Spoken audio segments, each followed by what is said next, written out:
So, we're finally here. We are finally ready to talk about the spoiler-free review for Five Nights at Freddy's 2. I've been really looking forward to this film when the trailers were coming out, and knowing it was coming out this year, it really got me excited because I think, if I remember, Five Nights at Freddy's was the first movie I started reviewing on this channel.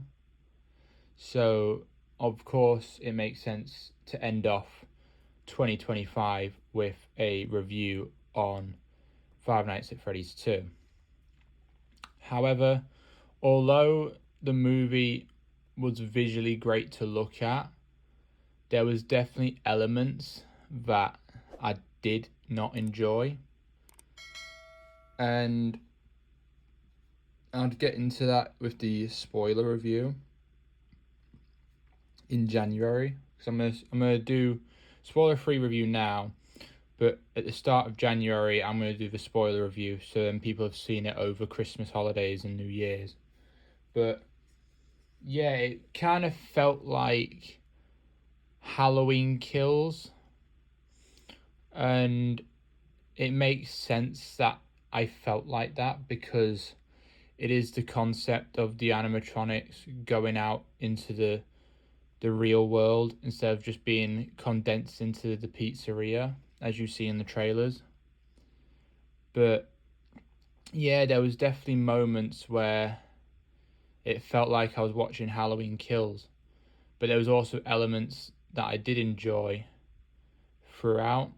I liked the marionette was definitely a highlight of this movie, and the animatronics look great again. Jim Henson's Creature Shop really did a good job on the animatronics, especially the toy ones. I'm not sure how to feel about them having voices, but either way, I didn't really mind that as much. The story was there, but there was just certain scenes I could have done without. But I don't want to get into that either because there's spoilers. But I think the biggest highlight of the movie was definitely Vanessa and the marionette. They're big. Them characters have a big role in this movie, which made me enjoy it a lot more. The second pizzeria being the concept of this is the original before they did the whole franchising out was a good idea for the story to in that universe.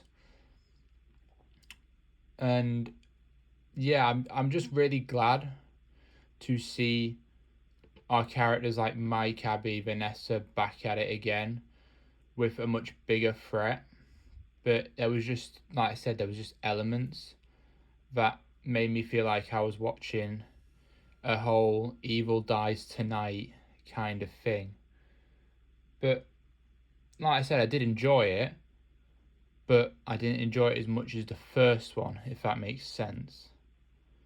But like I said, I did like Vanessa and the marionette in this movie, and I also liked the music and the set design. So if I wanted to take anything away from that, I think it was visually good. I think I enjoyed it a lot more visually than the story itself. And it was nice to see Matthew Lillard again. But other than that, let me know what you thought about Five Nights at Freddy's 2, because I'm very curious to see what you thought about it. Like I said, I did enjoy the movie. I think it was a good 7.5 out of 10. When the reviews and the critics were really giving it a low score, I got very worried. But I'm glad it was a little bit better than I thought it would be, because I was going in there after looking at the reviews thinking it was just going to be a load of shit. But I'm glad it wasn't. I'm glad it was visually good. I just thought some of the story wasn't there, which I'll talk about in a spoiler review. But other than that, I hope you enjoyed this review. I know it's very short and sweet, but I don't want to get into spoilers too much yet until people have seen the movie.